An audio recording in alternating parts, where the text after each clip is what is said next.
मैं हूँ अलेफ। आइए मेरी कहानी सुने। अहमद अपनी अम्मी के साथ बाजार जा रहा था।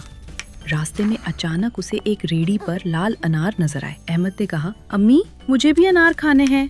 अम्मी ने अनार ले लिए। घर आकर अहमद ने अनार खाए और अल्लाह का शुक्र अदा किया। मुझे उम्मीद है कि आपको मेरी कहानी पसंद आई होगी। अलविदा दोस्तों, अगली बार मिलते हैं। अस्सलामुअलैकुम दोस्तों, मैं हूँ अल्फ मदआ। आइए मेरी कहानी सुने। आसिफ दादाजान के साथ बाग में गया। वहाँ आमों की मीठी खुशबू पूरे बाग में फैली हुई थी। दादाजान ने एक आम दरख्त से तोड़ा और आसिफ को दिया। आसिफ ने पहला लुक्मा लिया और मुस्कुरा कर बोला, वाह, ये आम तो बहुत मीठा है।